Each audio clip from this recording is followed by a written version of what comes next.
नई दिल्ली। प्रधानमंत्री नरेंद्र मोदी ने एक बार फिर पाकिस्तान को दो टूक चेतावनी दी है। ऑपरेशन सिंदूर के जरिए पड़ोसी मुल्क को करारी चोट देने के बाद पीएम मोदी ने सरहदी बीकानेर जिले में हुई जनसभा से पाकिस्तानी पीएम शहबाज शरीफ को स्पष्ट संदेश दे दिया। उन्होंने कहा कि पाकिस्तान के साथ न ट्रेड यानी व्यापार होगा और न टॉक वार्ता होगी। अब बात होगी तो सिर्फ पाकिस्तान अधिकृत कश्मीर यानी पीओके की होगी। इस बात की उम्मीद पहले से ही थी कि पीएम मोदी आतंक को संरक्षण देने वाले पाकिस्तान को करारा जवाब जरूर देंगे।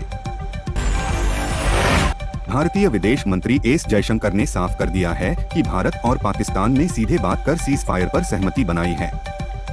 साथ ही उन्होंने कहा कि कई और देश हैं जो ऑपरेशन सिंदूर के दौरान भारत से संपर्क साध रहे थे। खास बात है कि यह बयान ऐसे समय पर आया है जब अमेरिका के राष्ट्रपति डोनाल्ड ट्रंप ने फिर दावा किया है कि भारत और पाकिस्तान के बीच उन्होंने सीज फायर कराया है। नीदरलैंड्स में एक टीवी इंटरव्यू के दौरान जयशंकर ने मुद्दे पर खुलकर बात की। मीडिया रिपोर्ट्स के अनुसार जयशंकर ने इस बात पर जोर दिया है। कांग्रेस सांसद और लोकसभा में विपक्ष के नेता राहुल गांधी ने पीएम मोदी पर निशाना साधा है। राहुल गांधी ने कहा कि मोदी जी खोखले भाषण देना बंद कीजिए। सिर्फ इतना बताइए कि आतंकवाद पर आपने पाकिस्तान की बात पर भरोसा क्यों किया। बता दें कि प्रधानमंत्री नरेंद्र मोदी आज बीकानेर में थे। इस दौरान उन्होंने कहा कि मोदी का दिमाग ठंडा है लेकिन मेरे अंदर लहू गर्म बहता है। उन्होंने कहा कि मोदी की नसों में गर्म सिंदूर बह रहा है। दोपहर में भाषण के दौरान पीएम ने कहा कि 22 अप्रैल के आतंकवादी हमले का बदला सेना ने 22 में।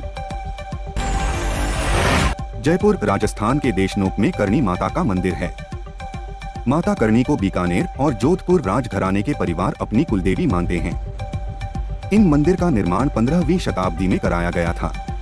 मंदिर का निर्माण संगमरमर से किया गया है। इस मंदिर के प्रति देश भर के लाखों लोगों की आस्था है। यही वजह है कि लोग यहां दर्शन के लिए आते हैं और माता का आशीर्वाद पाते हैं। गुरुवार 22 मई को प्रधानमंत्री नरेंद्र मोदी ने भी देशनोक स्थित करणी माता मंदिर में दर्शन किए। उन्होंने पूजा अर्चना की। मोदी देश के पहले पीएम हैं। गढ़वा उपायुक्त शेखर जमुआर की अध्यक्षता में समाहरणालय सभागार में जिला एवं प्रखंड स्तरीय पदाधिकारी, मुखिया, प्रमुखों के साथ बैठक का आयोजन बुधवार को किया गया। इस दौरान उन्होंने प्रखंड क्षेत्र में चलाई जा रही सरकार की जनकल्याणकारी योजनाओं की समीक्षा की। कार्य संचालन की अद्यतन स्थिति से अवगत हुए। कार्यों में प्रगति लाकर ससमय पूर्ण करने के लिए आवश्यक निर्देश दिए। उक्त बैठक में मुख्यतः मनरेगा, प्रधानमंत्री आवास ग्रामीण, अबुआ आवास, 15वें वित्त से संचालित योजना, पेयजल एवं स्वच्छता, स्वास्थ्य, जन वितरण। पीएम मोदी बीकानेर में करणी माता मंदिर में दर्शन करेंगे। पलाना में पीएम मोदी आम सभा को संबोधित करेंगे। पीएम मोदी कई विकास योजनाओं का लोकार्पण करेंगे। बीकानेर। ऑपरेशन सिंदूर के बाद पीएम नरेंद्र मोदी आज भारत पाकिस्तान की सरहद पर स्थित बीकानेर दौरे पर आए हैं। पीएम मोदी ने यहां जग प्रसिद्ध देशनोक स्थित श्री करणी माता मंदिर में दर्शन किए। उसके बाद पीएम मोदी देशनोक से ही देश के विभिन्न राज्यों की करीब 26,000 करोड़ रुपए की दर्जनों विकास योजनाओं का लोकार्पण और शिलान्यास किया। उसके बाद पीएम आम सभा को संबोधित कर ऑपरेशन सिंदूर के बाद प्रधानमंत्री नरेंद्र मोदी ने गुरुवार को राजस्थान के बीकानेर जिले के पलाना में पहली जनसभा को संबोधित किया। उन्होंने पाकिस्तान सीमा के निकट देशनोक से आतंक के खिलाफ भारत की निर्णायक नीति का स्पष्ट संदेश दिया। वहीं इस दौरे को लेकर कांग्रेस सांसद और महासचिव जयराम रमेश ने पीएम मोदी पर निशाना साधा और संसद का विशेष सत्र बुलाने की मांग दोहराई। दरअसल विपक्ष की लगातार मांग है कि पहलगाम हमले और ऑपरेशन सिंदूर पर सरकार संसद में विस्तृत चर्चा करे। कांग्रेस का कहना है लोकसभा में नेता प्रतिपक्ष और कांग्रेस सांसद राहुल गांधी ने ऑपरेशन सिंदूर रोके जाने के संदर्भ में प्रधानमंत्री नरेंद्र मोदी की एक टिप्पणी का हवाला देते हुए गुरुवार 22 मई 2025 को आरोप लगाया कि उन्होंने भारत के सम्मान से समझौता कर लिया है।